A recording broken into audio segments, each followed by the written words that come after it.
Ahead of the annual EY World Entrepreneur of the Year next month, we talked to Malaysia's representative Chiau Haw Choon, whose journey has taken him from school dropout to Group MD of listed building materials firm Chin Hin Group. Congratulations of winning the EY Entrepreneur of the Year 2017. You are also the youngest in Malaysia to date. Tell us about your path to success. I think my company is much more smaller compared to some of the top nominees. I think it was because my story that was impressed our judging panels. That my story, how I started very late. I only started my secondary school when I was 17 years old.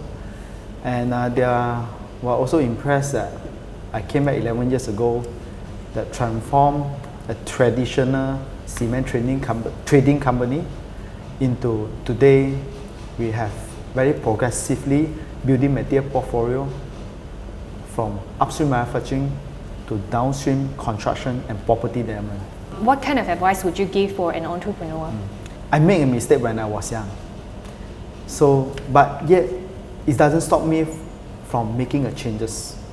So my advice to all the entrepreneurs is never afraid of making a mistake. There's always a second chance. And I'm also a believer of how well that we can do in our business are very much depend on our character. Through the routine habits, that's how it shapes our character.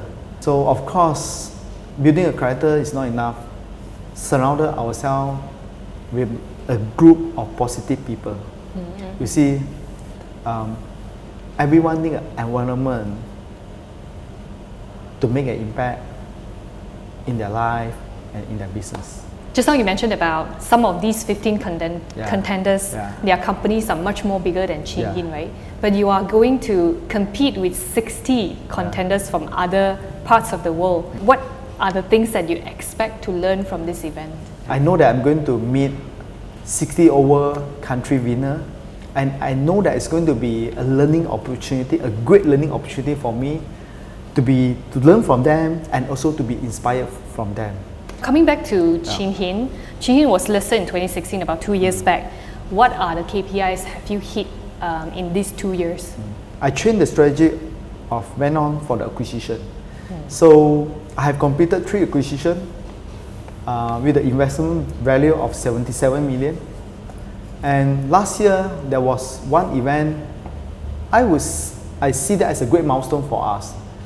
I have secured a 238 million of modular home contract that we are going to build a centralized workers' quarter in Johor, Pengerang.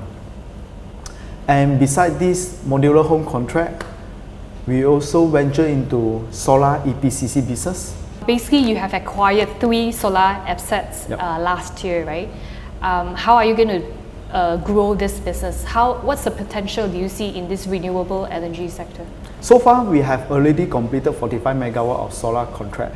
And in the pipeline, we have already secured 200 megawatt of solar contract that going to be implemented in the next 1 to 2 years time. But your profits have been down for the 3 consecutive quarters, mainly because of a decline in revenue from building material. Are we going to see any improvement this year? For this year, I foresee that for our trading and ready-made concrete business will be still a flat for us. We see that the contribution will be mainly coming from our stucco AAC and GCAS, where we produce AAC product and precast product. This year, we are going to have our second stucco AAC factory in Johor, where we invested more than 110 million in the Kota Tinggi of Johor.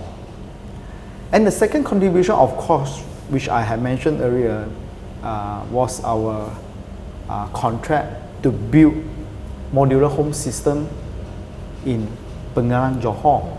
And that will be a major contributor for this year financial bottom line. So with all these factors, I believe that 2018 will be a better year for us compared to last year. So what's your current order book and what's your target, say, by the end of the year? In our manufacturing business, we have about 200 million. And for our construction segment, our modular contract, we have 238 million. And for the solar EPCC business, we currently have secured about 11 million, but we are expected to sign a 200 million of a solar contract in 2 to 3 months' time. Yep. So a lot of property developers, they are a little bit cautious this year. Basically, their targets are not as optimistic as last year. Now, we saw a soft housing construction activities late last year. Do you see any rebound this year? I think this year will be still a soft year for the housing construction, but we expected there will be a booming from our country infrastructure construction segment. You will see that MRT2 is rolling out now, right. And many railway projects are also ongoing. So I think generally for the total construction work for this year will be still better than last year.